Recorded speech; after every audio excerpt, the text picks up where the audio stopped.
What's up, nation? Welcome to another edition of the Wise Take NBA DFS podcast. CK013 here. You can find me on Twitter at CK_013. And I am joined once again by one of Wise Take's finest DFS analyst, Mr. Stevie Brown. And you guys can find him on Twitter at Stevie Brown DFS. That is STEVIE Brown DFS. Stevie, my man, how you doing, bro? Well, I'm sweating two things right now. I'm sweating the showdown. I'm sweating Meme Thunder Dan's beer bet. So that's my night's not going too good tonight. So what was the beer bet with Dan?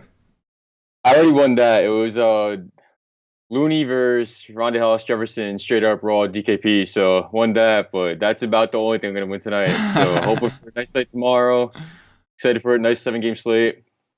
I love that, man. I love when our guys have a little, it's fun. Yeah, we always keep it like that's if we're always gonna be like uptight and everything, like we must have fun with it, win or lose. So no, but also the most important thing is hey, we got a bunch of competitive dudes, man. Like our whole team, everybody's confident, everybody's competitive, and it's how you gotta be.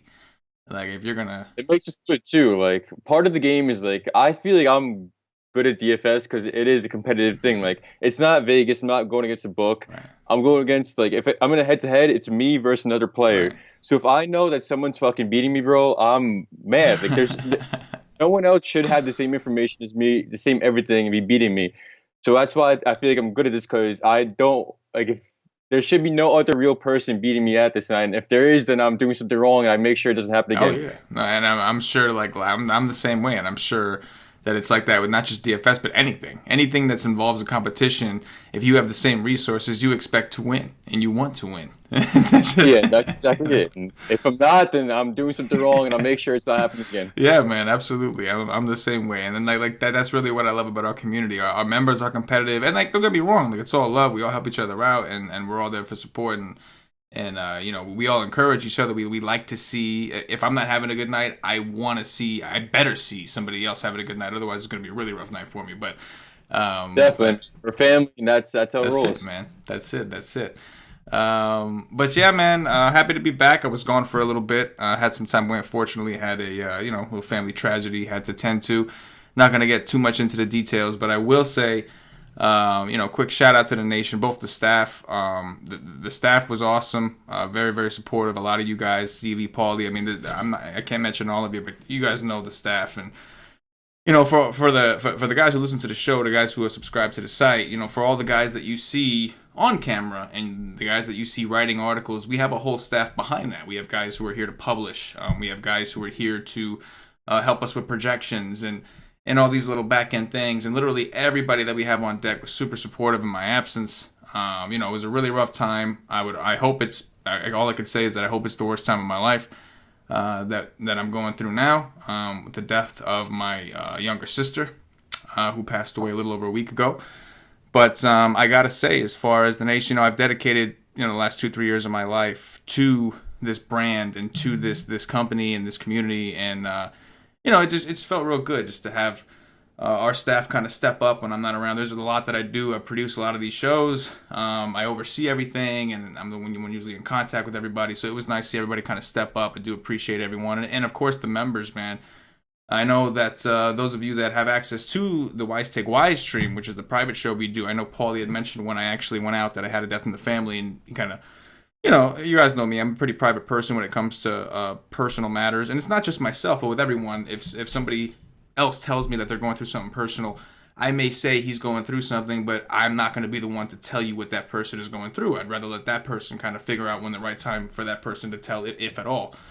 And so I appreciate the respect that everybody gave. And a lot of the members, not a lot of people knew what was going on. They just knew I had a family death, and they would reaching out, sending me condolences, and it felt good. It definitely felt good. Anybody that's ever experienced any kind of family tragedy or something that's a tragic to them, you can understand how rough that could be. And I'm somebody who, you guys all know me. I try to be as positive as always, and I try to keep things funny and keep things cool. And there are some things that are just more important than other things. And I hope for anybody that family is the most important thing in your life. So, I'm not gonna get too much into it. This isn't supposed to be a drama show. This is supposed to be a podcast about fantasy sports and all that. And just wanted to say I appreciate everybody out there, from the staff to the listeners of the podcast. People hit me up on Twitter, and of course, our members, man. I appreciate y'all rolling with us, hanging tight. And I know that the NBA in general for the last week, just in general for everybody, not just at Wise Take, but across the board, I know it's been very up and down, and there's been late scratches, injuries, all these different kind of things that occur, and it could be a rocky road, but everybody's kind of sticking together. I know yesterday the nation had a really good night. A lot of the content was straight fire, and it's what we do. It's what we strive to bring to. It's what I when I initially started everything, the podcast, the company, everything. It's what I wanted it to be. So it's nice to see that we're well on our way. It's nice to see that even when one of us is dealing with a personal issue or whatever the case is, that the community is going to step it up, and that's what it's all about. Exactly what we say. We are a premium content provider, but we're also a community, and there is a family feel to it. No matter how. That's the thing too. Like joining this company, like you get more of a family feel than anything else in the world. Like beyond being a content provider, like the Slack chat, just the Twitter. Everything has shown like it's more than a content provider, more than anything, it's community. Absolutely. So, I'm gonna leave it at that with the personal stuff. I don't like to get too much into detail, and it's still pretty fresh and whatnot. But I did the main reason I even brought it up. Number one, I did have people concerned for my health and things like that reaching out to me on Twitter, so I wanted to address that. And number two was really just to kind of give a thank you to everybody who did show some support. Like I said, our staff, that includes you, Stevie. I know you stepped it up big time while I was gone. Paulie stepped it up. I mean, literally every person on our staff, from the back end to the guys on camera. We got the two Johns that are publishing. Everybody on our staff did step it up while I was away. Stevie doing the producing. Tommy SB stepping in. It's my brother-in-law. He stepped in and did a lot of the hosting for us. And Joey, literally everybody on the staff. If I didn't mention you by name, trust me, like I'm trying to cover everybody under that umbrella. But I did appreciate everyone stepping up. And the same thing for the members, man. I appreciate you guys, kind of hanging around. And I know that I usually try to write a core article every day, and I'm on a lot of the shows. And, when I'm not, I know people are wondering what's going on. I had people asking me if I left Wise Tech. Like, no, that ain't ever happening. so I can assure you that's not. Yeah, exactly. So, I'll kind of leave it at that. I do appreciate everyone's support, and it's a tough time, but it is what it is. I'm a strong person. I come from a strong family, and we're gonna get through what we got to get through, and we're gonna move on, and that's pretty much it. So enough of that stuff. The stuff nobody really likes to talk about, and if I wanted to do a drama podcast, I would be doing that. But instead, we have a DFS podcast and a DFS slate to break down. Well, my man here, Stevie Brown. So you like how that rhymed, right? So all right, Stevie, we're gonna go ahead and jump in on this, man. Let's talk about point guards. We go position by position as we always do. We have a 7-game slate here. Start us off with point guards. Take us down to around the 5K range. We'll try to be conscious of both sites. I know that DraftKings is where you and I primarily focus for the podcast purposes, but we'll try to be conscious of both sites for our listeners. We got guys who play both. So anyway, what do you see at point guard? So going 5K and above, we got Harden at 13.6, who I'm not going to love today. We got Chris Paul back above his minutes limit, which was around 25 last game, and I was going to see around 30 or so. While Harden still had a huge game last game, I can't believe he's going to keep having a 70 DKP game or above with Chris Paul getting around the same minutes or so, 30 minutes or so. I think it's a little unsustainable. In a 7-game slate, I'm sure we're going to find some value in mid-range where we can try to avoid that, or other studs too, where I see Westbrook right below that, around 10-6, who can also have a pretty decent game, not expend 3K of our salary there. I'm going to be mostly off Harden. The match is super appealing, of course. We see the Pelicans, we think of two things. We think of high-scoring games, and we think of the Anthony Davis trade now, but still probably not going to be on him there. I'm a little too scared with Chris Paul coming back, but otherwise you got Westbrook. He's 10-6. Orlando. He doesn't have the greatest history against him, but he can explode any game. And I'd much rather use him as my pay up instead of Harden because he has a relatively safe floor around 50 points or so, where he has that 65, 70-point ceiling, which is around Harden's ceiling now, Chris Paul back for a 3K less salary or so. Um, D'Angelo Russell 8-4. I'm not gonna be on that so much. Like I think he's kind of pressed towards the ceiling now, and I'd rather go elsewhere. Drew Holiday though, going to 8-6 against Houston on the back end of James Harden. I like that a lot too. He sees around 40 minutes in a close game. He's been filling up stat sheet, rebounds, assists, everything. His floor is around a 45-point floor with 80 out. So I definitely like him a lot. Otherwise, there's Rondo, who burned a lot of people last game in a really appealing matchup. Will I have some of him? Yes, but I'm not going to be super heavy in GPPs. Cash games going to have to look into it a little more. But otherwise, Derek White's super interesting too. So we got DeRozan already ruled out, and last game we saw Aldridge completely dominate the usage, where he was almost getting every single offensive attempt there. I think he had like 10 field goal attempts in the first quarter or so. And by the second half, they started double teaming him, so he had to kick it out to the guys on 3-point line where it was like Forbes, White, Mills, like that 3-guard rotation, in a lot of benefit there on 3-point attempts and stuff like that. So at 5-7, I still don't mind Derek White on DK.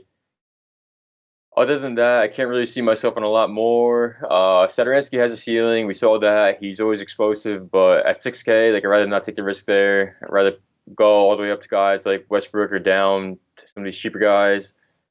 Above 5K, that's really all I'm looking at so far. How about you? Yeah, I think looking from a DraftKings perspective, it's a lot more complex with James Harden staring you in the face. At least on FanDuel, you don't have to confront that situation until you get to shooting guard, so that makes it a little more clear. But that's going to be the first situation that we have to address, of course, is James Harden. And even point guard, like, it does affect on FanDuel. It's still in the matter knowing if you are going to play Harden. You got to know, because that's going to determine how much you can afford to spend at point guard. So if you're not playing James Harden, then Russell Westbrook is certainly in the cards. On DraftKings, he's only 10-6. I do think that's an appealing price. On FanDuel, he's 11-9, so they make it a little bit tough, but that's kind of always what they do. You know, it's interesting. On FanDuel, Harden is 13-9, and on DraftKings, he's 13-6. So normally we're used to seeing a larger discrepancy in that pricing between DraftKings and FanDuel. And it's funny because he's always like a lot cheaper on DraftKings, even though the scoring is much more favorable to him for DraftKings. So now we're in a situation where they're not that different across both sites. And meanwhile, there's a big discrepancy on Russell Westbrook. So on DraftKings, Russell Westbrook is 10-6. And again, it's kind of a similar circumstance. DraftKings, you're not going to get penalized as much for penalties. You're going to get bonuses for double-doubles, triple-doubles, three-pointers, all those kind of things. Not that Westbrook is hitting too many three-pointers these days, my man. What's his name? His shot's broken, and I love him to death. Like he's one of my favorite players, probably my favorite player still. Yeah. But he can't shoot, man. It's going downhill, and Paul George taking over that spot for the MVP role. But yeah, what was it? Who was it? Nurkic? They got into a little thing, and he called him Westbrook. That was actually. I mean, it could be anyone with this with Westbrook, MP, Nurkic, just about everyone out there. He's had problems just about anybody. But yeah, so I think that as of right now, like it's kind of interesting. Westbrook 11-9 on FanDuel, only 10-6 on Draft against Orlando. A nut matchup, a good situation for rebounds, a good situation matchup wise. So that's going to be a pretty big decision. What makes it tough is that Harden is like there's like a few nut teams that when a team plays another team, like it's just a nut spot. And New Orleans is one of those teams, right? Like it's New Orleans, it's Atlanta. There's a couple of those fast-paced, poor defensive teams that it's hard to pass up anybody against. And now you got James Harden staring you at the face. I know Chris Paul is back. We're going to want to see what Chris Paul's minutes limit is, if he has one at all. I think last time it was like 25-ish, and he only... I think I saw 30 minutes going into Tuesday night, yeah. So that could take a big chunk. The thing is, like, do we just assume right out the gate that with Chris Paul back, that Harden is just going to go back to that other role he had? He's always had a monster role, but he's really evolved into this mega role with, you know what I'm saying? And they've been doing so well with him, too. It's not like he's been dominating and they've been losing still or close games. Like, when he's been dominating... It's all been competitive games or winning games they shouldn't be winning when it's just Harden with no Chris Paul, Capella, or anything. I can't imagine they want him to take a step back. Right. At that price tag so hard to pay for on DK when 7-game slate and Chris Paul's back, it's going to be tough. It is. But one thing for sure, and we saw this the last time. I didn't play that week. I was out really, but I know I spoke to Paulie, and I know he played hard in that last game the Rockets played. And Harden's ownership on DraftKings was like 15%, which makes sense. With Chris Paul back, a lot of people are going to kind of back off. So I know it's expensive and it could inhibit the rest of your build. But if the right value opens up, this is a phenomenal matchup. So you're looking at it and you're like, man, if everybody else is going to back off because Chris Paul is back, like maybe we want to still have some exposure. Maybe we still want to kind of hang around with this situation. But I will say this, like it does look to me like I want at least one of these guys on either side. On FanDuel, maybe both. On FanDuel, we love to go stars and scrubs over there. Maybe both, but one of Harden or Westbrook is looking like something I'm gonna want to have a piece of. It's kind of decision I have to make, or maybe the decision is who to want more of. After that, and you say the best too. Like it all depends. Like when he's that expensive, it's not that he's a bad play. It all depends on the value that's going to open up too. It's a 7-game slate. Like, who knows if it's going to happen before a lot too. If we get a ton of this value that opens up, where we get like people in the 3-4K range who can go absolutely off, then it feels a lot easier to play Harden. But otherwise, like if we're struggling to fit that value in, where we're throwing some darts, hoping for people to really go off, then it's not the most ideal play to. Like it's not really ideal to play him when we're hoping for guys to go off. Yeah. No, you're right. I mean, if he goes for 70, that's great. But then if everybody else on your team is giving you a 10 and a 15 because you played like all these terrible value guys, it's not worth it. Yeah. But if we get like lately, it's been just like forget about it. Like every day, it's at least 3 or 4 guys that are out, and we're getting all this tremendous value. It's like then why not? If I can easily afford him, why wouldn't I? If you have a chance to get a guy who can go for 80, 90, 100, why wouldn't you take him? It's just. So, we're going to have to see how the slate breaks out tomorrow for sure. As far as Jrue Holiday, I know, another guy that's shooting guard eligible, shooting guard on FanDuel. Curious to see how the rest of New Orleans steps up now. Now, Anthony Davis did come out and demanded a trade. Sounds like he might be fined from the league for doing that. But it was reported that he addressed that with the team before announcing it publicly. So he told the team, and I'm assuming he said the same thing, that he wants to win.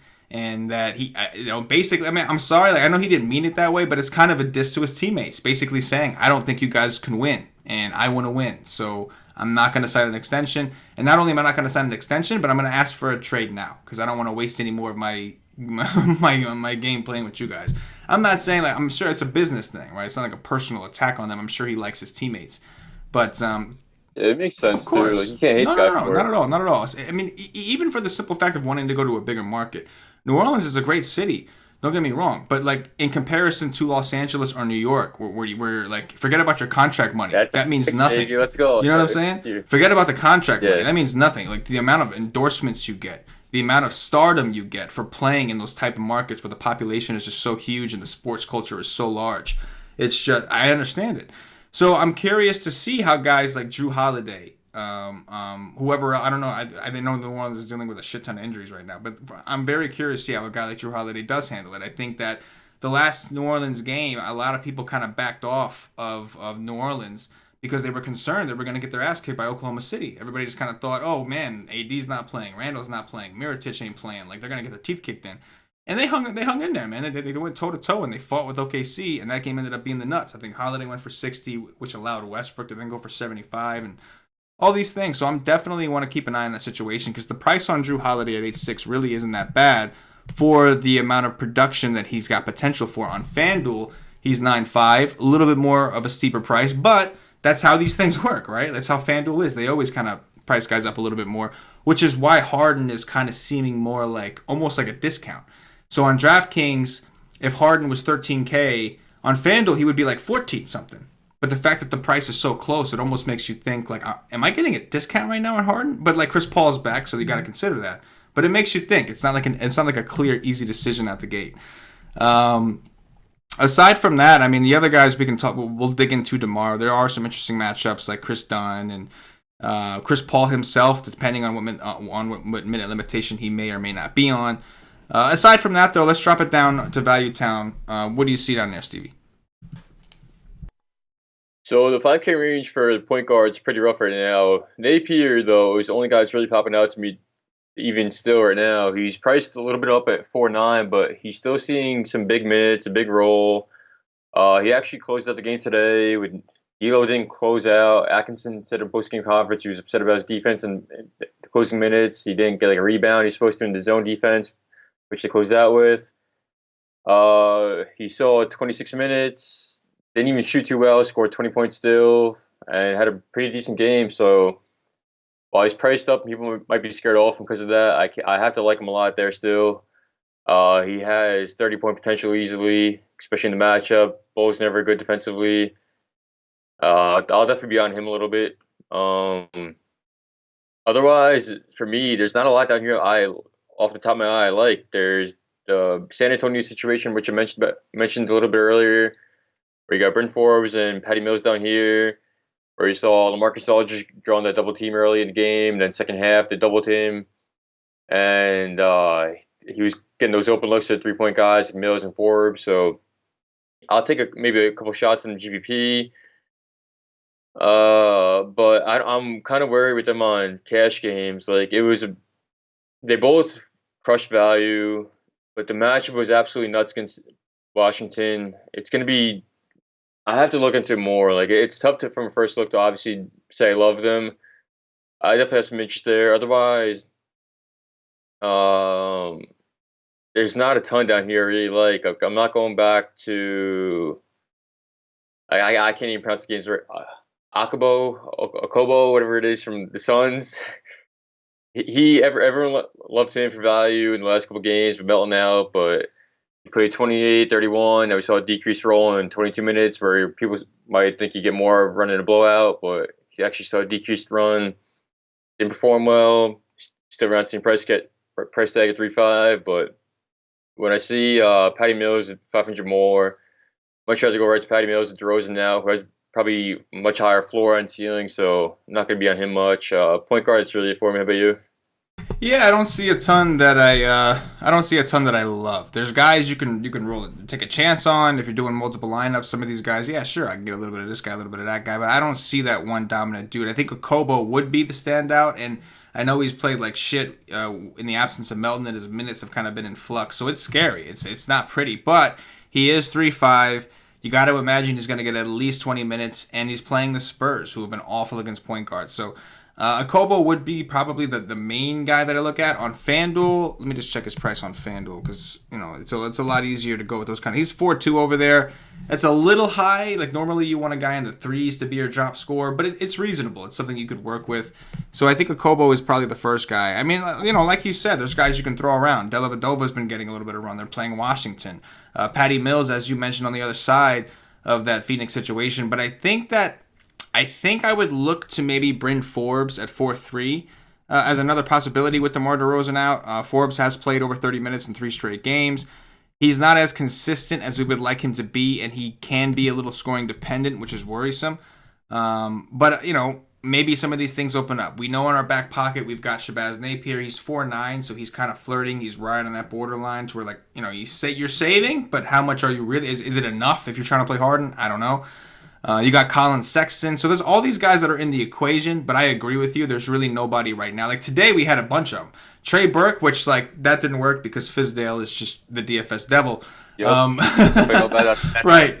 We had Terry Rozier, who on DraftKings was 5.3, but on FanDuel was only 4.5. We had Shabazz Napier, of course, who is cheap on both sides. So we had some kind of things working, and we got Shabazz again today. I always like Shabazz a little bit when he's going into Boston because that's his hometown, so a little bit of a different circumstance.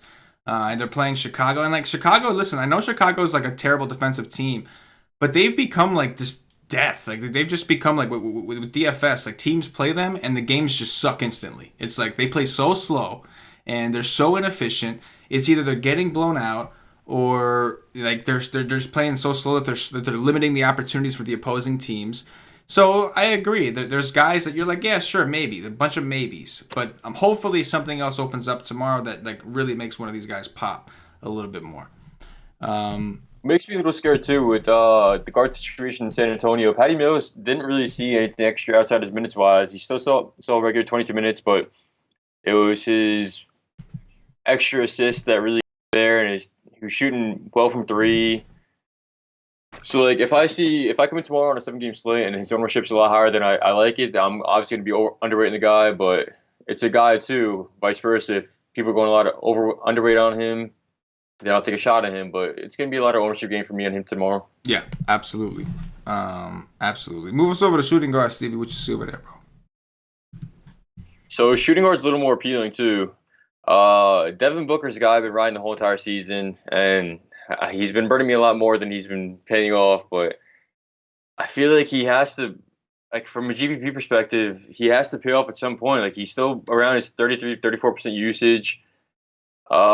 He's getting his field goal attempts. It's just his rebound assist numbers that have been down from the beginning of the season. Melton now, he's been playing 10 minutes. He even get a lot more ball handling responsibilities. He's no stocks. San Antonio's been pretty impressive on defense from the last month, 2 months or so, but they started out pretty slow. I think if he can come into a nice game, and they've actually led some pretty nice games for like a aggressive guard, so I'm not afraid to go right back to him. Otherwise, too, Brandon Ingram, same thing, 6'4", going against the Lakers. I think Hart and Kuzma are both questionable, right? I believe so. So if Kuzma's out, I'll definitely have no problem locking him in. Scored about 40 DKP last game. He was aggressive, and it's kind of the Ingram people hoped he'd be, but fell into a few more stocks, so that kind of scares me off him. But if it's going to be a close game, Kuzma's out, I'll have no problem going right back to him. Otherwise, from 5K, Kelly Oubre Jr. has been treating me nice too, but there's other guys. Like, I'd rather go to Derek White with DeRozan out than Kelly Oubre Jr. there. It's really all I'm going to be looking at a lot too. Beal against Cleveland at 9-2 is interesting too, but he's been disappointing. Like he's so scoring reliant. Even when he gets his 40 minutes a game, if he's scoring only around 25, and if he's not getting like 30, 35 points a game, he's not really paying up his price tag. And at 9-2, when you got a lot of the guys are on the price tag, you got Ben Simmons against the Lakers, like Aldridge with no DeRozan against the Suns. Like I'm gonna see myself paying up for a lot of the guys before I go to Beal first. Man, I'd like to know what is going on with Devin Booker. I know that the team has been dealing with other injuries as well, and I think that we all are accustomed to assuming that when a couple of big key players are out, that one player, it's got to be good for this one player for fantasy purposes. But sometimes, and even usage will show us that, but sometimes that's not necessarily good for the team. Sometimes that means the team is going to have a hard time hanging around now. Sometimes that means if this guy can't hit a shot, he doesn't have a teammate to assist the ball to, which also helps in turn his fantasy production. So I don't really know what's going on with Booker. Like I said, I didn't play a ton last week. I do recall one day where like he was like 7-5 on DraftKings, and he had like almost 30 in the first quarter. I'm sorry, he had like 20 in the first quarter, and he finished the game with 31 DraftKings points. Just whoa. Yeah, it's wild too. And he's a guy too. Like it's not even just like he's completely benefiting from these guys being out. Like he was always a high usage guy. He's good at basketball. Like it's not some shitty guy playing into a big role now. He's just been playing. His usage is still there. Everything. He's just not playing well, which is scary. But maybe it could be that whole fucking Instagram thing where he's knocking up all these chicks and it's getting too sad. Yeah, it's getting to his head a little bit. Maybe that's true. Yeah. Maybe he's getting like death threats from like relatives or so. I don't know. But I do agree with you. The shooting guard in general is fairly loaded. We already talked about Harden. We already talked about you had mentioned Beal, who this is a nut matchup for Beal, assuming Cleveland keeps it competitive. We talked about Drew Holiday. D'Angelo Russell, wings against Chicago has always been a thing. We did just spend time talking about Devin Booker. I don't love going to the Bulls guys, but we have to acknowledge Zach LaVine, who's also in a pretty good matchup here against Brooklyn, another guy who's very scoring dependent, but the price is a little bit lower. Jimmy Buckets is supposed to be back. He's only 6'9" on DraftKings. On FanDuel, he's like 8'3", a little bit of a different conversation. On DraftKings, he's only 6'9". In LA, we know Jimmy is one of those guys. He does get motivated by certain things, and he does step up his game, and he steps up, like he kind of forces his usage in certain matchups. So maybe going into LA, a place that in the back of his mind, he's thinking maybe he wants to play someday. It's deep. It's deep. Even Brandon Ingram, like these guys that I don't love playing, but when a team is that thin, when all the other teammates are out, and you got a guy who's reasonably priced in a pretty good matchup in a pace-up spot or whatever the case is, it's hard to ignore. So this is definitely a pretty loaded position. And then you have guys that like if you get them right, you'll get them at such low ownership that it could like that one play can make a huge difference. And for instance, Middleton. I don't play a lot of Middleton. Not a guy I usually look to. But this is kind of a sneaky spot for him, especially on DraftKings where you get bonuses for three-pointers, all that kind of shit. Detroit's been weak against shooting guards and really wings pretty much all year, and that's because they have the Twin Towers down low. They force teams to shoot from the perimeter. They force teams to shoot from the outside. So a lot of times we'll see these guys, if he's hitting his shot, he's going to have a ton of them to take because that's what Detroit's going to force you to do is shoot from the outside. So a lot of options here, man. It is very, very deep, and it's going to be tough to narrow these down. Take us down to Value Town. Let's see if there's anything down there. This could end up being a super loaded position, but I'm hoping there's not a ton because the decisions are already getting kind of tough. Value Town for me so far, it's going to be mostly the Lakers if we get some Kuzma and Hart news right before lock. Like when KCP's 4-6 and you got Lance right around there 4-3 on DK, like they both have ceilings too, and all it takes for KCP is to have one good shooting game from three, to go on fire, to get some extra minutes, and really kill it. Like he scored 36 DKP in 36 minutes without Kuzma last game. The matchup was appealing against the 76ers, so I'll go right back to him. While Lance did the same thing, 30 DKP in 22 minutes. I think it's a little bit of an outlier because he's not that much of a good point guard player, but those Lakers guys and a nice matchup against the Sixers, like I'm gonna like them a lot, and it's contingent on the Hart and Kuzma news, but they're really interesting there. Otherwise, Hart, if he plays, I like him over those couple guys too. Obviously, that's a little contingent on Kuzma too, but while he's been really disappointing, he's showing a lot of upside too.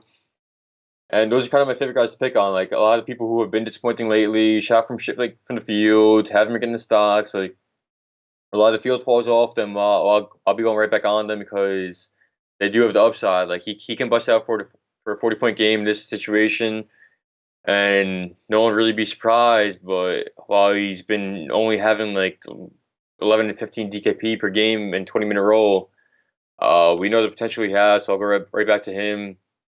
And same thing on DK. Patty Mills around there too. Talked about him for point guard, but he's some solid value, and he's kind of in the role too where Drew Holiday's in a pay-up situation where it's one of those guys I love a lot too because there's such a high floor in this game, especially against the Suns here, and they have a really relatively high ceiling where I'm not afraid to play him because I can't see him really burning me. And he can have some slate breaking upside around 30 DKP at 4K price tag to make me want to play him a lot. Other than that, the only guy who's standing out to me, which is absolutely fucking crazy, is Terrence Ferguson. He's been on a tear the last 3 games, 4 games, 5 games or so, where he's been hitting above 20 DKP. He hasn't been priced up at all. I don't want to believe it's true because he doesn't seem to be that good of a basketball player from the eye, but he's getting his minutes now. Depending on how he's playing, he'll close games over Schroeder too. It's not even like he's falling into a ton of stocks. He's just shooting a lot from 3 and shooting well too. So I'll definitely want to have a little bit of him in this situation too, and some GPPs as some salary relief. But otherwise, so far off the bat of my eye, like I'm not gonna really dive deep here and take some shots into the other guys. I think I just picked up. Like I thought I heard you say it a couple times, and I'm like, I just heard him wrong. But I think I just picked up on this term that you're using, stocks. I'm assuming it's a combination of steals and blocks, right? Yeah, stocks. Yeah, combination steals and blocks. I thought the first time you said it, I was like, oh, I think he mixed up the words. So the second time you said it, like, oh, he keeps jumbling the words, and I'm like, no, he's doing this on purpose. So it's like, you know what I mean? Like no, he's doing this. He's doing it. That's I got it. I like it. Keep it simplified, right? Like, why waste time saying 2 separate words? They're both defensive ass words. It's just a combination of steals and blocks, and usually it averages out to a certain like median. There you go. I'm with it. I like that. That's clever. But I'm with you though. I do like what I see a little bit more up top. You make a great point with the Lakers value. I think that KCP, especially if Josh Hart is out, is in a phenomenal spot. Shooting guard, wing players have done really well against Philly. KCP kind of fits that build. They probably would want him on the court anyway for his defense. Some of these other guys are, a little more risky than the guys that we see up top. The guys that we see up top seem to have a little higher floors, but we do have your Jordan Clarksons. Washington is a pretty good team to attack for fantasy purposes. He's only 4.7. So I agree with you. We do have some guys, especially the Laker value that you mentioned, that are around. Rodney Hood is a guy that I can't stand playing, but he's 4K on DraftKings. I know he has been for a little bit. But I'll acknowledge that's a really tempting price. Austin Rivers is only 3.8. I know that he's coming off of a 6 On FanDuel, I mean, on FanDuel, let me specify. He's like 4 something on DraftKings. I'm not talking about him on DraftKings, but on FanDuel, Austin Rivers is 3.8. That's really good punt territory, especially if you are trying to play a James Harden or whatever the case is. I know he just played Orlando, only played 20 minutes, and he dropped a 6, which is pretty insane. And with everybody back, I'm a little concerned with his playing time. But if you're playing him with the intent that, like, this guy, I accept the fact that this guy may end up being my drop scorer. I think on FanDuel you can look at a guy like him. And then one guy that I should have mentioned him before, but Eric Gordon's only 5K on DraftKings. I always prefer to play Gordon on DraftKings because of the 3-point bonus. That's one of his things. He's another one that's going to be relatively scoring dependent, but 5K is a pretty good price. He's played well against New Orleans. It is a revenge situation. It's not about the revenge to me, more so about the matchup in general. Fast-paced team, more opportunities. He's at home. Maybe he shoots a little bit better. But I think Eric Gordon is in that conversation. But it looks like shooting guard in general is just really, really deep today. It's just going to be a really deep position on DraftKings. You can get creative and find different ways to play these dudes. On FanDuel, you only get 2. So you got to make a tough decision. Yeah, for shooting guard too, with this value, like my thing is too, especially as a heavy cash game player. I think like for most of the guys who have not just a ceiling but the highest floors. So if you're weighing like 1v1s, 2v2s for your lineups, like really pick apart and take the guys who can't really burn your lineups, even if they dud. Like I'm looking at mixing these guys. Like if I'm gonna weigh like Josh Hart versus Clark, KCP, who's 500 more. Like the odds of KCP getting more minutes than Hart are a lot more, and I don't think he can really kill your lineup as much as Hart can if he does. But Hart has the higher ceiling, so take that into consideration too. I was gonna mention him. We're going into small forward, but Wayne Selden Jr. too in the Bulls. Like with Wayne Chandler Hutchinson out, and I think he's expected out for a few more weeks too. He came into the starting lineup and played a big role, playing 30 minutes last game. Scored 32 DKP, and my thing is too, when I'm looking at these guys, I look for 2 things. I look for minutes. I look for like their field goal percentage because I don't want to think it's an outlier game. And their stocks. Like he 1 block, 1 steal, so it's not really like a huge game based on like his like a lot of variance. He just played well. He shot well, rebounded well. He's gonna get 30 minutes again in a pretty nice match against the Nets. I'll definitely go back to Wayne Selden Jr. too at 4K if he's gonna get 30 minutes against the Nets too, compared to a guy like Hart who can bust your lineup too, where it can go 11 DKP or 40. Yeah. So, I like the Selden call a lot, man. 4-2 on DraftKings, 3-8 on FanDuel. I think he fits the build for both sides. I do like that call. Brooklyn is playing extremely well in general, but they're still not playing defense. They're just playing well. They're just going toe to toe with these teams. But I like that call for Selden. That's a guy that whenever we had a chance to play him in a solid role, we would always try to in his previous teams. Problem is he never got a solid role. But now that the Bulls are dealing with some injuries and they're giving him a chance to play, this might be the opportunity to just kind of ride it. I do like that call. Move us over to small forwards. Stevie, what do you see over there, bro? So small forwards, starting at the top, we got Giannis against the Pistons, who I'm gonna like a lot too. Last game he did me really on last slate he did me really well because that was the slate when Harden was really high owned. It was the game before Chris Paul was back, and he was like 13-6, and everyone was on him, and I kind of faded him because I thought there was a lot of mid-range value, and Giannis was on the slate too, and he played like 30 minutes, and yeah, he got 30 minutes and almost 70 DKP, so it did me well there. Any game where I can think he's going to get a lot of minutes, I like him a lot. Like, he's consistent. He'll get you like a 50-point floor, and he has upside in close games. He's active on both sides of the floor, so get those stocks. His rebound numbers are insane. I like him a lot there. For me, who people are always on now, Paul George, who's close to 10K now. It's just wild for me because besides, if we don't ignore the last 3 games, even besides a 55-point game, like he really didn't hold the ceiling above like 55 DKP, which is appealing, of course. The cash games, he give you solid floor, like 40, 45 DKP. But when we're going like for GPPs, like, and he held a ceiling of like 55 points, like that's not really doing it at a 9, 8, almost 10K price tag on DK. but he showed some upside in the last few games. He scored over 60 DKP. Both his games, like one game he had 6 stocks, other three. I'm a little worried about him because, like, I don't think that huge game is sustainable. I think he's mostly going to be projected around like the 50 to 55 point range. But it's always nice for cash games, but for GPP, he's not really my guy. Otherwise, um, Rudy Gay, you gotta really like him, of course, with no DeRozan in the lineup. When DeRozan's off, he plays a big role. He burned us last game, but he saw pretty big usage. He started, I think, in the first quarter, he had like 15 DKP and ended the game with like 26. But he still sees a nice, significant boost with them off. Yeah, with them off, he sees a 4.5% usage boost, 7 DKP boost per 36. Every one of his stats going up. The matchup again is pretty nice too against the Suns. So I'll go right back to him, even though he burned me last game. In a really nice matchup too. But from the small forward side, that's really all I can see that's sticking out from my eye right now. How about you? Yeah, I think I'm probably more inclined to play a Giannis or a Paul George. And I say this, and their prices are kind of outrageous over there, but on FanDuel, where I'm kind of forced to, pick from this slew of small forwards, I just like the shooting guard position so much better. So I think I want to use some of the money that I can over there.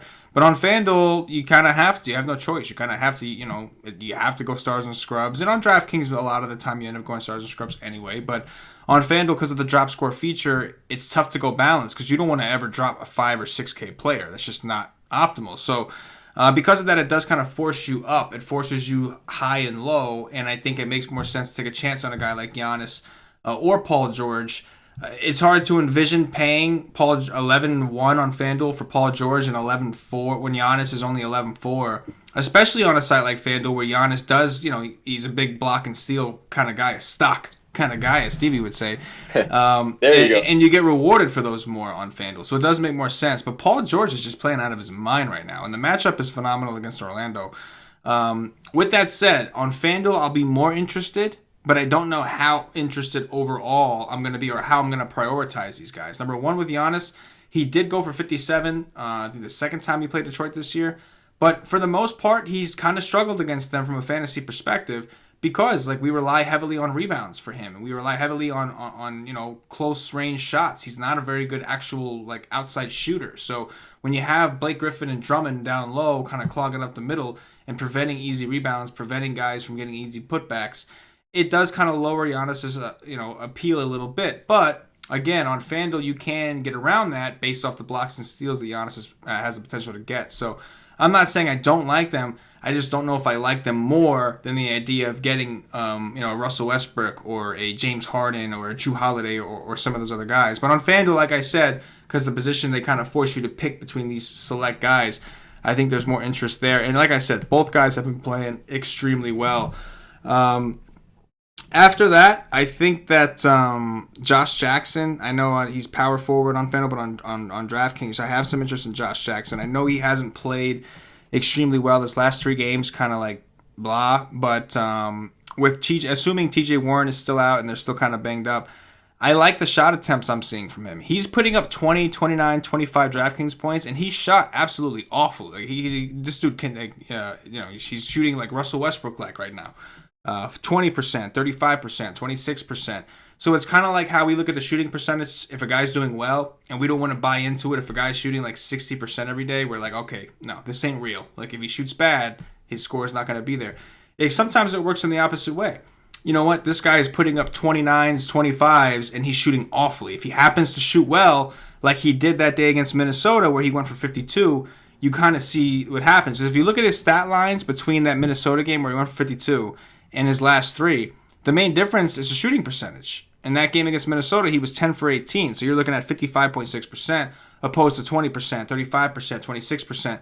Yeah, he had 10 rebounds, but he's had 9, 3, and 8 over his last 3 games anyway. So the real main difference was that he shot really well in that game.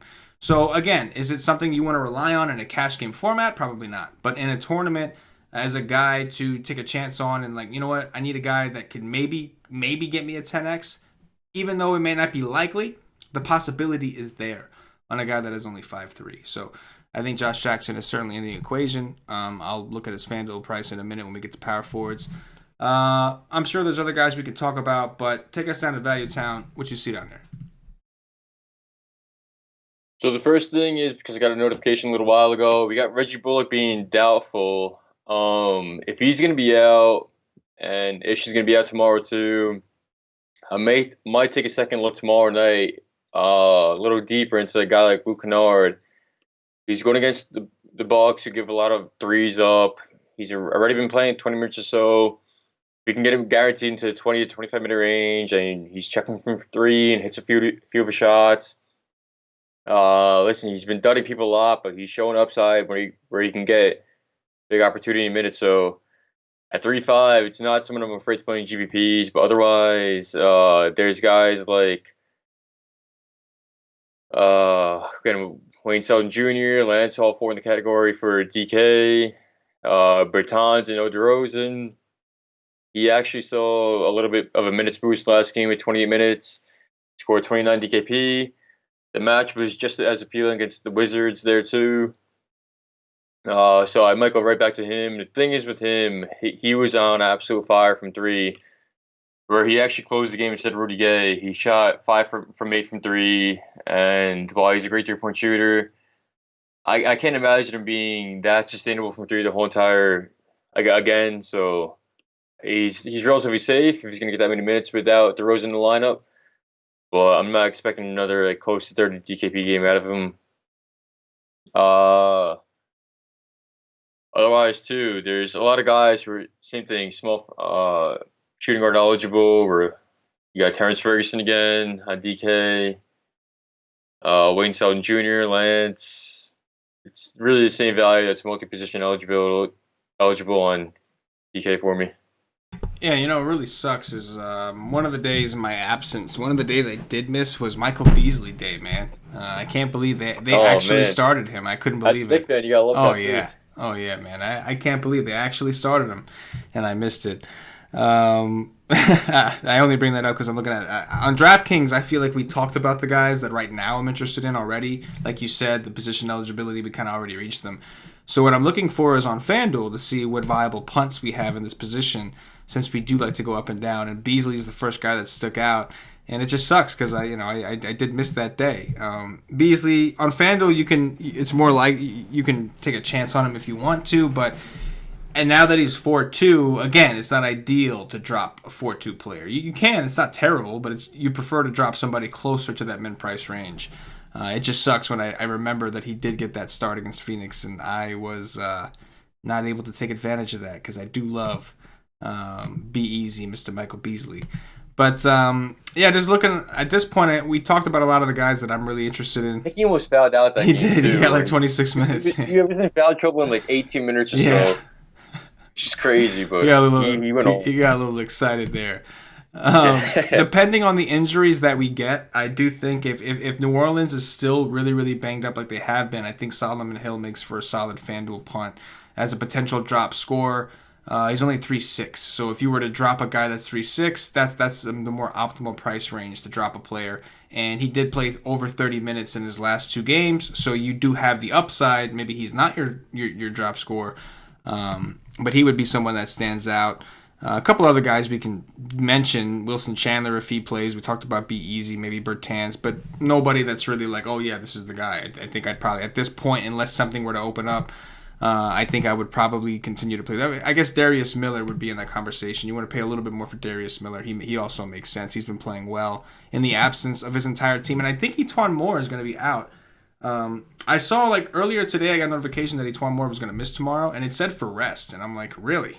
Like, are you in a position to rest guys right now? After you stop injury, and then I never know what those situations. Yeah. So that was a little strange, but anyway, move us over to power forwards. What you see over there? Power forward, like it's the most obvious play, but it's gonna be my favorite play in the slate. It's gonna be LaMarcus Aldridge, of course, too. DeRozan off the floor. He has almost a 34% usage. He's averaging 49 DKP per. Or even on FanDuel, 50 fantasy points per 36. He sees almost an 8% usage increase without DeRozan. There's no way not to love the guy. The matchup's super appealing. It's an aggressive big against the Suns. You got to like him, of course. And my thing is, too, like, he's a big reason why I'm going to probably be off a lot of guys, like, at the top tier, considering, like, Harden, because I can't find myself playing Harden at 13-6 when I got Aldridge at 5K below that, who has a 60-point ceiling, a relatively like 45-point floor in this matchup, to and there's other guys who can dig deep in the mid range for too. So I definitely love Aldridge a lot there. Otherwise, like a lot of these power forwards in DK are expensive. That there's like Paul George you mentioned earlier. Same thing, Giannis. I'd much rather go to Giannis, the 800 more than Paul George because he's higher ceiling. And I mean, it's crazy to say that now, but they've just about the same floor, maybe a little bit higher for Giannis in a close game. But marketing against the Nets, I don't like that he's power forward eligible only. I kind of liked him when he was center eligible too. But when he's 6,600 going against the Nets and bigs have crushed him most of the season, he showed some safety with no Wendell Carter Jr. in the lineup, and he's been getting a ton of minutes since. Rebounds have been up when Robin Lopez has been starting and no Wendell Carter Jr., so I like him a lot there. I'm not really going to find myself on Bobby Portis. I'd much rather go 200 more to Markkanen. Portis hasn't shown really true upside, whether Wendell Carter Jr. has been in the lineup or not, whether Chandler Hutchinson's been out or not, and what I can get around the same floor or so, which has been around 25-point floor or not, and much lower upside in Markkanen. I'm going to go Markkanen, of course, there. So yeah, I'll be off him. And the only two other guys I'm looking at here are Fareed and Rudy Gay. Fareed's been playing great. It's the manimal. He's always been a point perimeter guy. He's finally getting unleashed on the Rockets right now. Fast-paced game against the Pelicans. You always gonna want to pick on that. You love that. Chris Paul hasn't really affected his production. I think it'll increase that because the way they correlate. But same to Rudy Gay. I mentioned him small forward too. While he disappointed the last game, every single number shows that he's really should improve with DeRozan off the floor. So I'll go right back to him tomorrow too, even though he killed me a little bit the other night. That's really it for me from the top side. Like Cedi Osman too. He's been tearing it apart the last few games, which has been absolutely unreal. We saw in the last 40 DKP, 45 DKP, 34 DKP, but again, like, we got a fully healthy Cavs roster now. No one's really hurt. Like, Larry Nance is back. Zidge getting a lot of minutes at center too. Like the wings, the point. Everyone's been pretty healthy so far. So I can't believe it's sustainable. For me, it's going to be the same thing for him. It's going to be an ownership game. If he's going to be high owned, I'll be off him. But if he's going to be low owned, or we're seeing a complete upside in the last three, and the matchup's really appealing against the Wizards too, I'll go right back to him.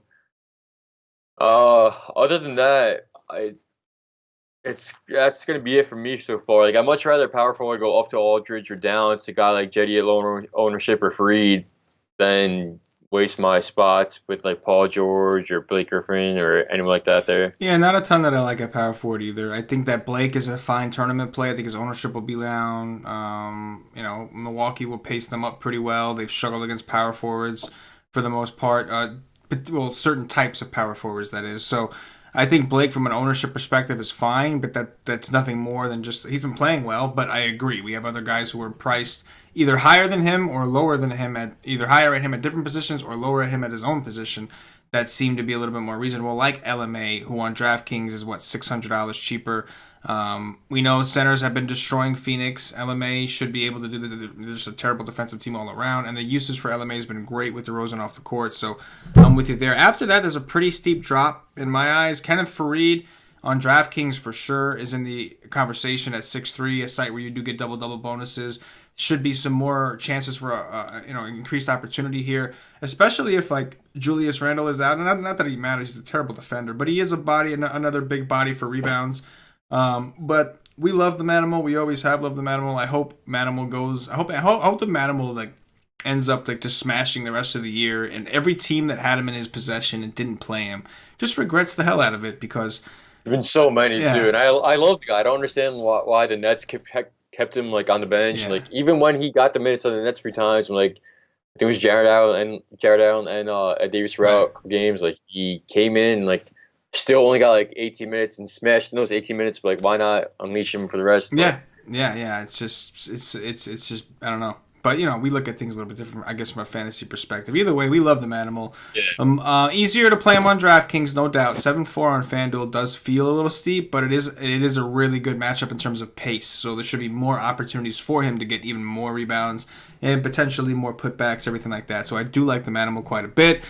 Rudy Gay, as you mentioned, 5-9 on DraftKings. You're playing the pop game in terms of minutes. You don't really know what to expect from Rudy Gay in terms of minutes, but we know he does have a pretty big ceiling, and we know he's someone that should expect higher usage with DeRozan off the court.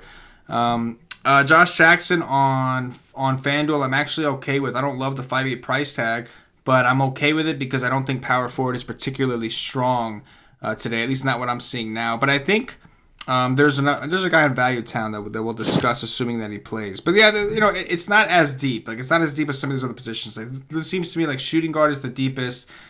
Point guard was even relatively deep. Like there's options, but power forward, it seems like I agree with you. It's kind of like you're going to the top, or you're coming to like this, or you're coming to right around that 5 to 6K range or lower. So let's see if there's anything in Value Town for exactly us. That. What do you see under 5K? So the first thing that catches my eye right away, and it's going to be a contingent again on the Ayton news, but Holmes, yeah, it looks like DeAndre Ayton's going to be doubtful tomorrow. He got a little more than I expected, 27 minutes last game against the Lakers. It's another appealing matchup against the Spurs, who have actually been pretty bad against center so far. 4-7 on DK, I'm going to love him a lot. Holmes out, he's going to see the minutes again. He's productive. He's always been a productive per minute player too. So I'll go right back to Holmes there. Bertans, same thing. DeRozan out. Talked to him a little bit about small forward. He smashed last game. Saw a minutes increase, and he played well. Didn't see a single stock, and still played well. It's a guy I want to target too. He just produces, so I like him a lot there.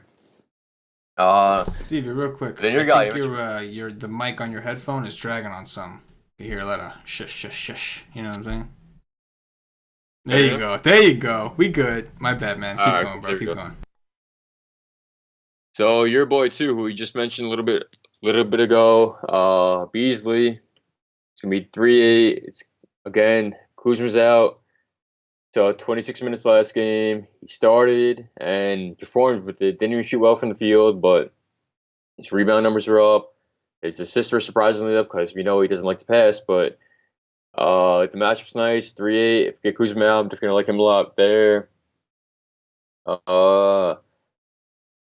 Otherwise, too, I'm the power forward for me. It's gonna be really tight. Like I'm not gonna be taking some shots in mid range. Like I'm not gonna go up to Gordon, who has a ceiling. But I like when I see a guy like Aldridge at 8-7, who has a huge ceiling and a nice floor against the Suns here. I'll be paying for him. Fareed, same thing for him. Rudy Gay for him, and then I'm gonna. If Ayton's out, I'll be on Holmes a lot too. But otherwise, like I'm not gonna be taking a ton of shots on these smaller guys who have very low ceilings and not a lot of huge upside. That's really it for me so far. There, how about you?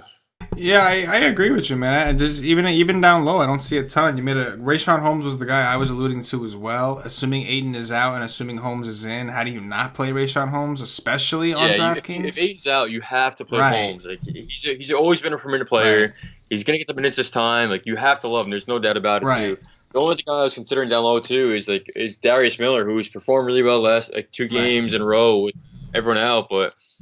For me, like Darius Miller, and even watching the games, even when he exploded for 36 DKP, like he's still the same exact player, regardless who's on the floor. He's a corner three guy. He's a 3-and-D guy. He's not really going to be any more aggressive. Like, he plays the same role, but he falls into more opportunities. So if you really want to trust him, because the matchup's so nice against the Rockets too, go ahead and play him. But if Holmes is out, like, again, it's a 1K price tag more, but I'll go over to Holmes over Miller every single time there. But he's worth a shot in GPPs there. Yeah, absolutely. I agree. On FanDuel, I don't see a ton of punts that I'm super excited about. Depending on what news we get for New Orleans, if everybody is out, I know that it has, like, I think in the last game this guy only played 11 minutes, but Check Diallo is always going to be in the conversation if everybody's out. But I know, like, Randall might be coming back. Like, there's some question marks there, but. I did come up with a nickname for one of these players. A little corny, but Mr. Kuroix. I don't know how to say his first name, but Mr. Kuroix. I like to call him Austin Powers because he has become the international man of mystery. My man, you just don't know. You just don't know what you were going to get from this guy. He is the price is right at 4-1, but we have, I mean, you have no idea what you were going to get from this dude. So. Speaking of a Nets guy too, though, power forward at least Rondae Hollis-Jefferson, he's still priced dirt cheap on DK. Like, I played him tonight, and he's the guy I had the beer bet against for Dan. It was him versus Looney for raw DKP, and he saw the minutes too.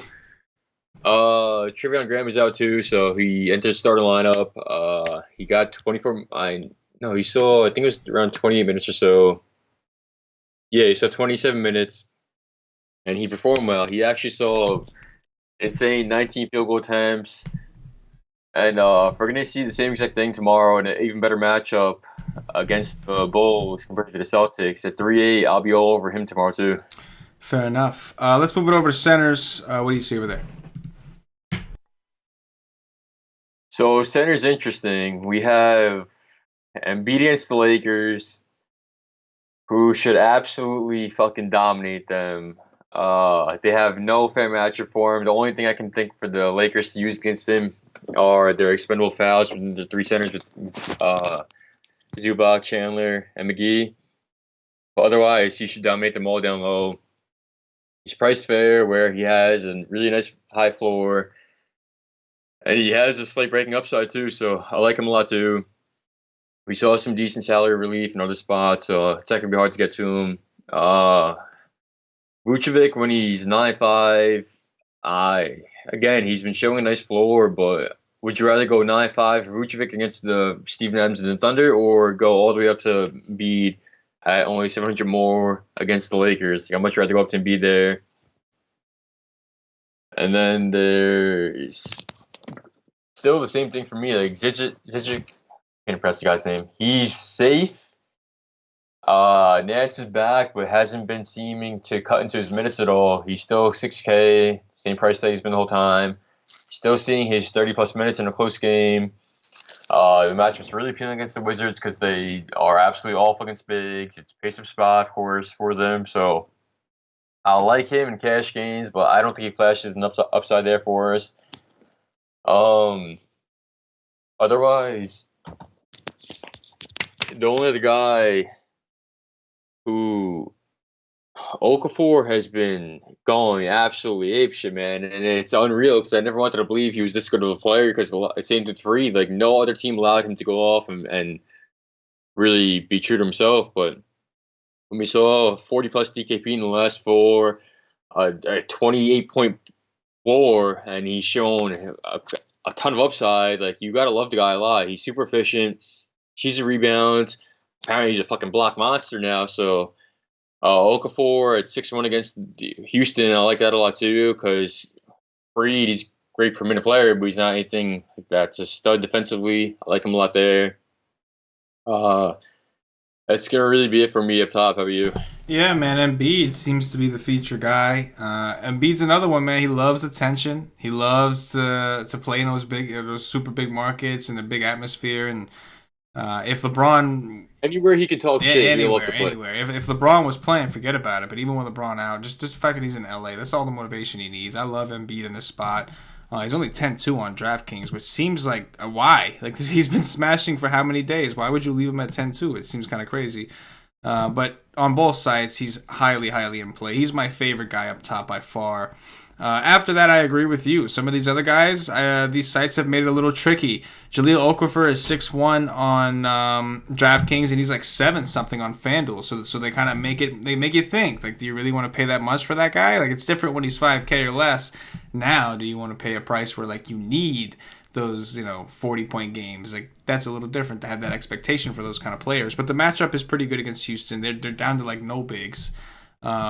So even Fareed is undersized. That's probably one of the reasons that teams don't give him a ton of chances, because he's not very good on defense, because he's a little undersized. But I'm with you, man. Like, right now, Jokic is just, I mean, not Jokic, please, no Jokic. But right now, Joel Embiid is just, like, to me, is far and above a lot of these other center options. So I'm going to end it there. Take us down to Value Town, see if you see any value centers, and if not, we'll wrap it up. I mean, value centers, we're getting thin here. There's not a ton of love. Like Ed Davis, you want to run him in some GPP lineups where you're not running Jared Allen. Go ahead and play him. He's still 4-1. He's still a center against the Bulls, but always you got to really correlate your projections here. Like, you got to take full 48 from the Nets and split them between Ed Davis and Jared Allen. Like, Ed Davis played. Let's see. He played. Yeah, exactly. He played 22 minutes tonight, and Jared Allen did the same thing. Played 22. He's a good per minute player, but it's all minutes contingent for him. Like, if he's going to play minutes, he's going to get fantasy points. So I don't mind taking a few shots in my GPPs, but not really a guy you can lean on in cash games or anything like that. Same thing. Holmes. If Faden's out, you go right back to him. Otherwise, center's really thin here. Like, I can't imagine myself going above or below Aldridge, Embiid, Jokic, Vucevic as a floor here, or like at the absolute top end, Okafor and Fareed here. Like, that's really the lowest going to go here. I can't imagine Brook Lopez's block rate to be this sustainable. He's been smashing. He's 5'6", and he's going against the Pistons where they need a big body against the front court. But a lot of his value has been coming off blocks, where he's coming in 6 block, 5 block, 4 block games. And I can't imagine that's sustainable. Like, he fits perfect on the team because he's playing a lot of around the perimeter. So maybe against Drummond, he finds himself down low in the paint and he gets those blocks, but not a guy I'm looking to go to really. I'm going to be paying up at center tomorrow. I can tell you that right now. Where we got Embiid, Aldridge. That's really it. I can't really see myself in a lot of these value centers outside of Holmes. Yeah, no, I agree, man. I think that it's, keep it simple, right? It's a first look. We'll see what opens up tomorrow. Maybe these guys get more appealing if we get news, but right now it looks like Embiid is the way to go.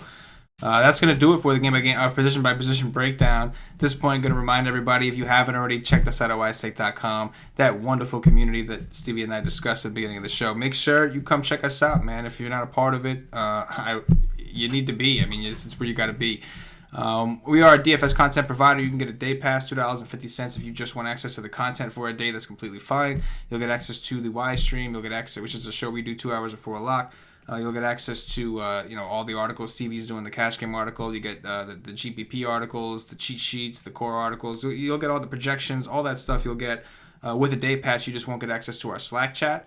And again, that's 24 hours of access to the content side. If you're ready to make the leap, you're ready to make the commitment, you're ready to join the squad, get yourself a monthly membership or higher, and you will get access to our Slack chat in addition to all the content that we offer. The Slack chat is, of course, where it all goes down.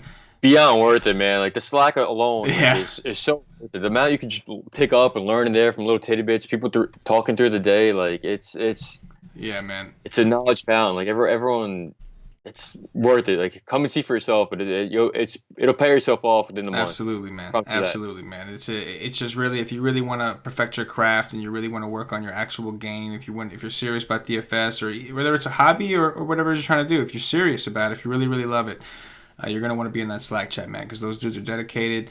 You'll find Stevie in there all the time. Thunder Dan's in there all the time. Like, I try to be in there as much as I can. Lately, I've been a little bit busy, but you'll find our guys in there. And our members themselves, man, they've learned so much. And you got a lot of sharp dudes in there, man, whether they were on the staff or not, a lot of sharp dudes. So come check us out. All right, Stevie, let's do some top threes, bro. We'll get up out of here, man. Top 3 point guards tomorrow. It's gonna be Drew Holiday. Like I said earlier, I love guys that have the high floor and high ceiling too.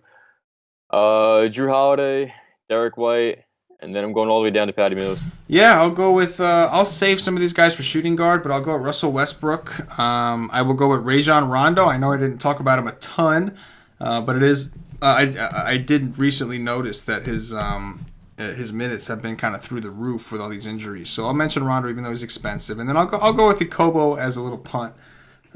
Shooting guards. Shooting guard, I'm going Beal. I'm going Kelly Oubre Jr. And then burn me again, but I'll go right back to Devin Booker too. There you go. I will go with James Harden. I'll go with Drew Holiday, and let's go with KCP. Small forwards. Small forward, I got Giannis. I got Brandon Ingram, and then I'm going all the way down to Mike Beasley. I like it. I'm gonna go with let's go with Paul George. More of a FanDuel play, but I'll go with Paul George. More of a DraftKings play, at least for some. You know what? I'll go with Wayne Selden over here, and I'll go with Eric Gordon. Power forwards. Power forward, I got Markkanen, Kenneth Faried, and then I got Ayton's out. I got Holmes. Yeah, Rayshawn Holmes becomes my favorite play at power forward, assuming Ayton is out. LaMarcus Aldridge. He's doubtful too, so I'm going to assume he's out. Right. LaMarcus Aldridge would be next, and then Kenneth Faried for sure. Centers. Centered, my number one and by far, Embiid, Aldridge, and then Okafor. Yeah, that was a slick move, saving Aldridge for center, because he's after Embiid. Is that a ton that I like? Joel Embiid, for sure. I already kind of used the guys I like. I guess I'll throw in Okafor on DraftKings specifically, where he's 6'1", and then I'll go with Jared Allen. 5'6" is a reasonable price against the Bulls. That's going to do it for the top threes. Nation, real quick, just a reminder, I forgot to mention this earlier, but Paulie D, we did the group coaching session. We're doing another one. Paulie D and Cash and DFS are doing another one. It's going to be Wednesday. So for those of you listening, this is for Tuesday's slate. So I guess tomorrow, technically. We got the details up on the site. If you go to the coaching session of the site and scroll down, you will see the group sessions. You'll see Paulie and Cash and DFS NBA strategy session or whatever it is. 2. Sam, courtesy of Cash, of course, is the price. And those are amazing too. Like, I actually tweeted a little while ago, like, is research important? Everything, yeah. But I said hot take 2. People need to spend less time on research and more time on roster construction. Yeah. That's where you actually learn, like, from those coaching sessions, even last time too. That's where you learn, like, how to be super efficient within your lineups, and everything like that too. So yeah. It's more important than like an everyday thing. Like, that helps you long term. Yeah, absolutely. We had a great turnout the first time. We had a lot of people with a lot of great feedback. People loved it. They'd asked us to do another one, and Paulie and Cash were pretty adamant on a few topics they wanted to cover for the nation. So make sure you get yourself some access. And if you can't make it live, it'll be archived. You can watch it whenever. So it'll be up there for you. So make sure you check it out, guys. Again, that'll be on Wednesday night. I think it's 8:30 p.m. Eastern if you want to watch it live. If you watch it live, there is a benefit because you can interact. There's a chat room involved, so you can actually talk to them while they're doing the stream and ask questions and participate. But even if you can't, you can still hop on there and you can still watch it archived. One last thing before we get out of here, I'm going to kick it to Stevie first. Do you have any closing thoughts, Stevie? That's really it, man. It'll be a fun slate, 7-game slate, Tuesday. No, absolutely. And I like a lot, too, that we'll know most of our news before the slate locks. Like, we have only 1 game or 2 games outside of an hour after lock, right. So it's not like we're going to be really chasing a lot of news, too, so that's good. Hopefully, absolutely. Hopefully. Aside from that, before I get out of here, one more big thank you to everybody, both on the staff side, whether you do articles or you're on shows or you're on the back end. And, of course, our members, whether you are an actual subscriber at ystate.com or you're just a loyal podcast listener or whatever the case is, I do appreciate all the support. I'm not going to try to get all sentimental and cheesy. I'm not that kind of person. I keep my shit private with that and, with certain things. But, I will say this, man, like losing somebody that you really love and cherish is like literally the worst thing you could go through. in any type of situation, no matter what point you are in life. It is something that could just take you from, you could be the happiest person in the world. It could just ruin you. And it hurts. So I'm just going to say, man, whatever you do, appreciate the people you love, and make sure you tell them you love them every day, and make sure that you're always leaving things on a positive note, because, it really hurts when that person's not there no more. That there's nothing on earth that hurts worse than that. So, aside from giving DFS advice and talking DFS, that's, something I think everybody should take in real life, man. Like, life is too short to have hate in your heart. Life is too short to hold grudges, and, you should cherish every person that you've ever loved in your life. You need to cherish them, appreciate them for what they were, are, have become, whatever the case is. And that's just keeping things real, man. Life is too short for any of that shit. I'm not gonna sit and get emotional. My sister was a phenomenal person, had a big heart. I do believe she's looking out for the entire Wise Take Nation.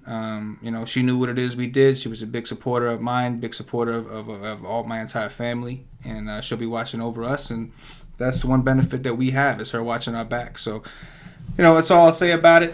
Again, big thank you to everybody. Stevie, appreciate you joining me tonight. Cash and DFS returns. Love to have you back. There you go. Cash and everyone missed you. Yeah, no, I missed everyone too, of course. Cash and DFS will be back with me tomorrow night for another podcast. Appreciate all the support again. For Stevie, for myself, the entire Wise Take Nation, as always, good luck. Yeah.